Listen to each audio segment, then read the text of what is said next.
Good morning, students. As I will be sharing the next part of this chapter, where we have already discussed consumer equilibrium.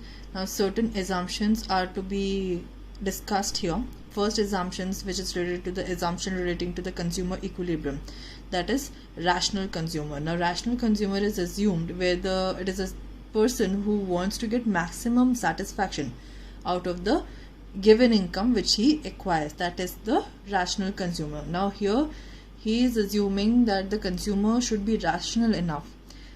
Second is cardinal utility, like the numbers. Every commodity can be measured in terms of cardinal numbers. The third is independent utility. It is assumed that the utility that a consumer will get from a commodity should be independent enough, or should depends on the quantity of the very commodity which is alone. It is not affected by the consumption of other commodities. That is independent utility. MU here is marginal utility of money, which is assumed to be constant. That means it measures the marginal utility as such which should remain constant in order to serve as an ideal measure for a consumer equilibrium. Now, marginal utility analysis and consumer equilibrium. Now we will be addressing the basic question as how much the commodity a consumer buy so that his consumption can be maximized or his satisfaction can be maximized and he can attain the point of equilibrium.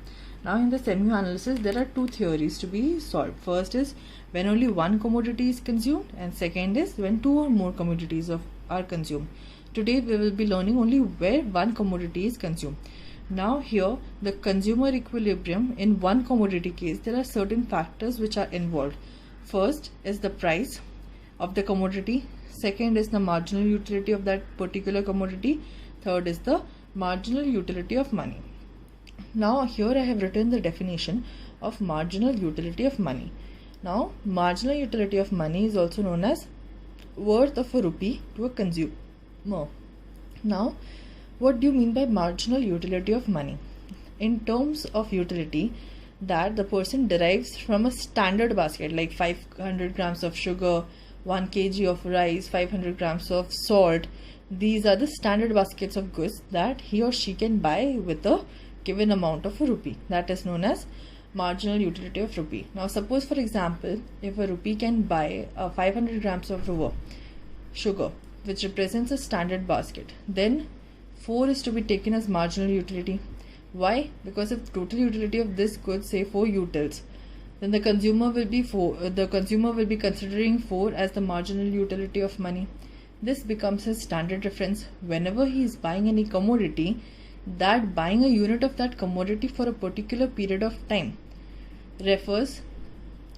expects the consumer to be 4 units of utility from the consumption of that commodity. Here I have said that we will be assuming marginal utility of money to be constant. Here I have certain assumptions to be made. Like suppose marginal utility of money for the consumer I have taken is 2 utils. Now X, suppose chocolates will be the X to be the commodity which he or she intends to buy. Price of X, which we are assuming to be rupees 4 per unit. Now I have assumed certain units of a commodity of that chocolates.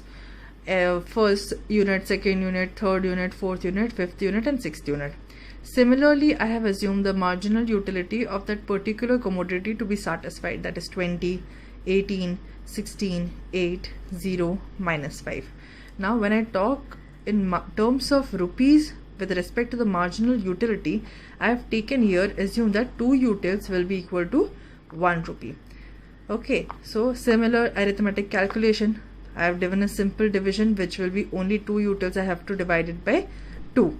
So every marginal utility of that commodity should be divided by the 2, as we have assumed here that 2 utils is equivalent to 1 rupee. So as we have done this division, that is 20 divided by 2, 18 by 2, 16 by 2, 8 by 2, 0 by 2, minus 5 by 2. We are getting marginal utility in terms of rupees and it is in decreasing order. So first question which arises that how much or how many units of that chocolate of X commodity that the consumer will purchase so that he or she will be in a state of equilibrium. If I consider this first unit, basically 4 was the price, so 10 rupees we are giving a worth of it, so obviously he will buy the first unit. Now when he will stop the consumption pattern, when he sees that marginal utility of X is equivalent to price of that X, which is 4 rupees, that is what is worth and what he spends is equivalent in terms of marginal utility, that at that time the consumer will stop purchasing that commodity for a period of time, and he will be in a state of equilibrium in case of one commodity. If you have any doubt, do let me know, students. Tomorrow we will be discussing on this topic only, and thank you.